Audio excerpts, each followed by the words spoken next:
Hi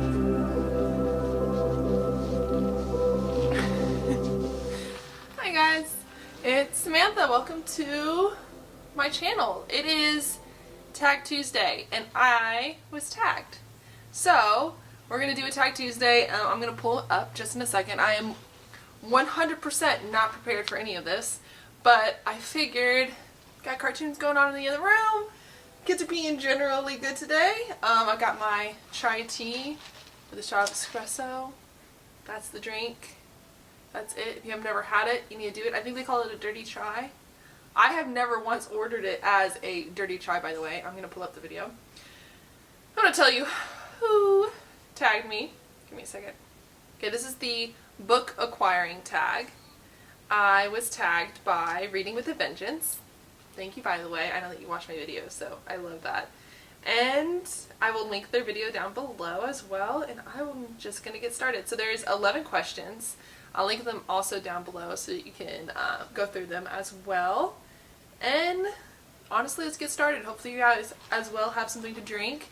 And we're going to chit chat. Hopefully this doesn't require me getting any books, because y'all are going to have to hold up a second if that's the case, because I am not prepared at all for this. First question, like I said, it's the Book Aquiring Tag. Do you plan your book purchases ahead or do you impulse buy?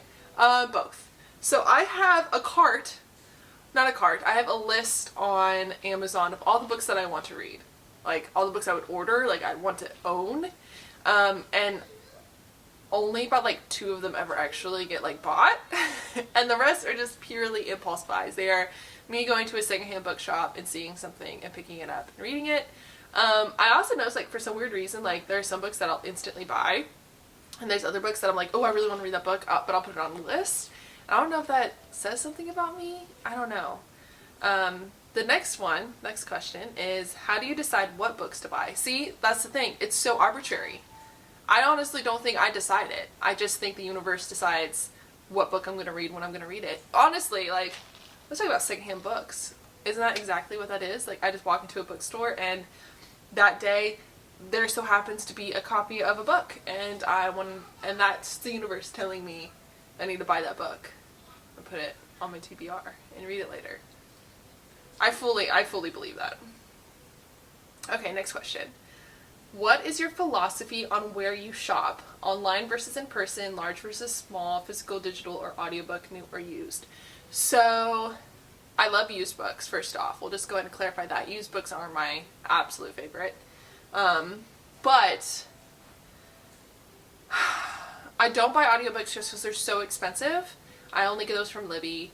And then same thing with Kindle. If it's not Kindle Unlimited, then I'll wait for my library to get it, and I'll get it through Libby. The only books that I actually buy are physical books, and I buy whatever is cheapest.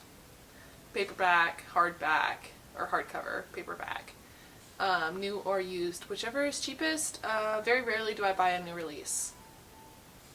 I don't know if it's just a habit that I got into as a kid, I guess. I always had to buy my own books, and with a kid who has an allowance, that just never was something that I bought, unless it was super cheap.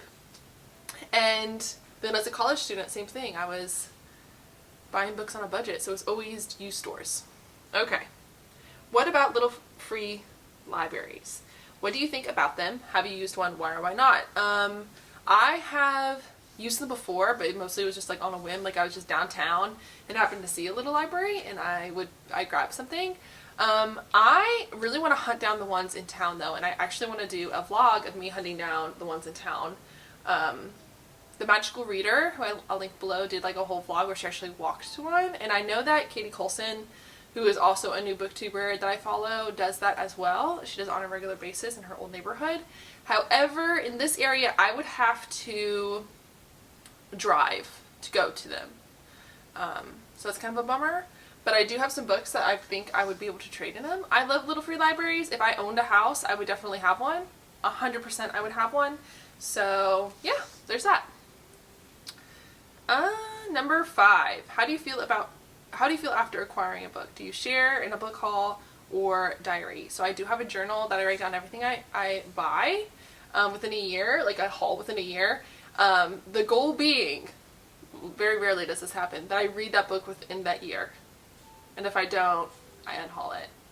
I have a couple books that I did that this year with, but very rarely do I actually do that.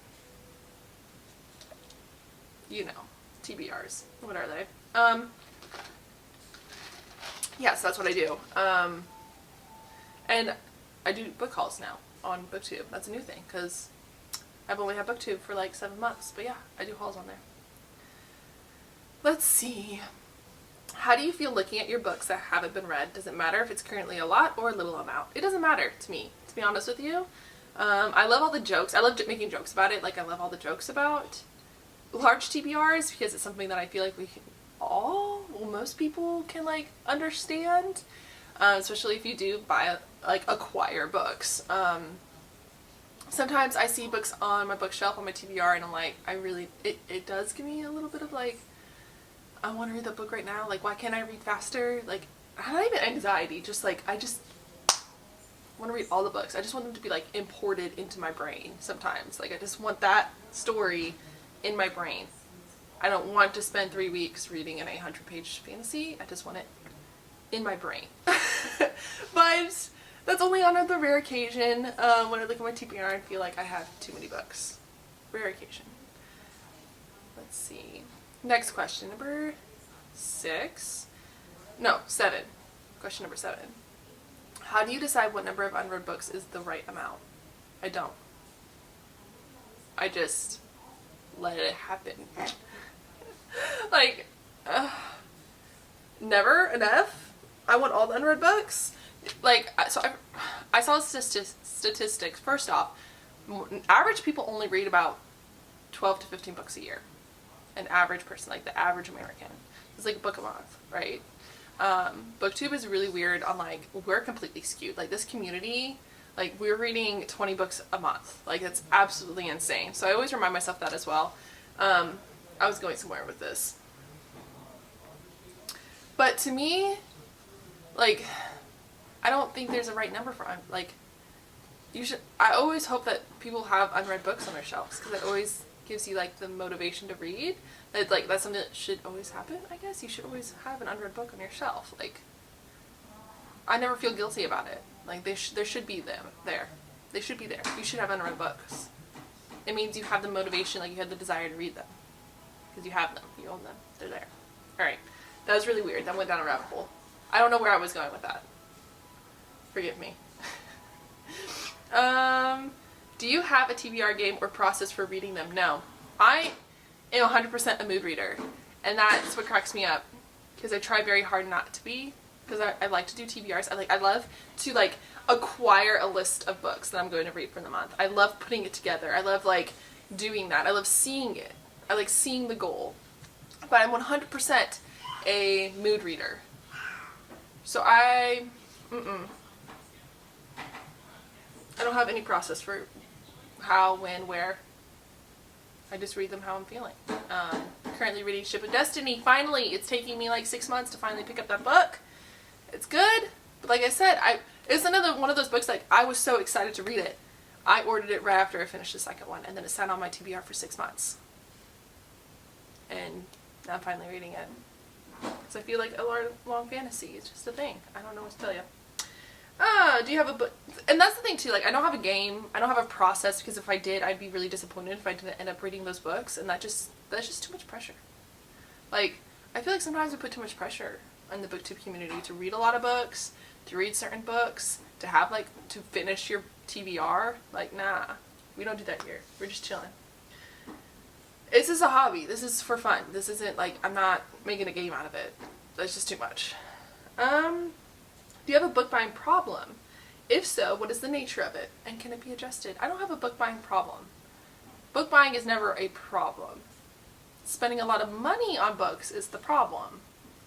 But no, I don't have a book buying problem. Not even a little bit. I want to own a library. That is the goal. I will not admit to that. Alright, so tag. Okay, number 10 is tag 2 or 3 others to ponder the book buying process. So I'll tag you guys below. I don't remember YouTube tags, like your name. I don't remember that. I just remember your face. So I'll tag some people down below. And then number 11 says, "Know you are awesome just as you are. Being a book lover is amazing." And it is. I hope that no one feels guilty about their book buying. Like, book buying shouldn't make you feel guilty. Having a large TBR shouldn't make you feel guilty. Owning, like, it should never make you feel guilty. If it makes you feel guilty, then just don't do it. You don't want to haul your books? Don't haul your books. You don't want to make a TBR? Don't make a TBR. You don't want to read your TBR? Don't read your TBR. Sometimes, especially like, since I have been watching BookTube for like 4 years now, I feel like some people get way too wrapped up in it. Like, books should be fun. It should be a hobby. Unless you're like a professional editor or like you're a professional book reviewer, like, chill. Alright? Maybe that's wrong. Maybe like I'll put people who don't subscribe to me because I literally put Oathbringer on my TBR every single month for a year. And then I'm reading it for 3 months straight. But y'all, we need to chill. Y'all need to chill. Alright. Thanks for coming along to my little talk. I feel like I should have talked more, but I didn't. Anyways, hope everyone is having a wonderful week. Hope everyone is enjoying their spring. Hopefully you're not getting snow right now. Hopefully you did sit down and have some, sips of water with me and chill out. And you guys go along about the rest of your day and enjoy it. Subscribe below if you want more eloquent thoughts on books. Don't subscribe below if you want eloquent thoughts. I don't have eloquent thoughts about books. I have spur of the moment thoughts about a lot of books that are not cohesive and don't make any sense. So, subscribe below. Comment what you think about, as weird as this, I think this became a BookTube talk. Anyways, comment below your thoughts, any of them. I love reading comments and I love replying to them. And then like the video so you can get more awesome awesome content, all other stuff. I'll say it again, just go ahead and subscribe. Alright, bye guys. Like I said, hope you're having a wonderful week, and I will see you next time for some more talking. Bye.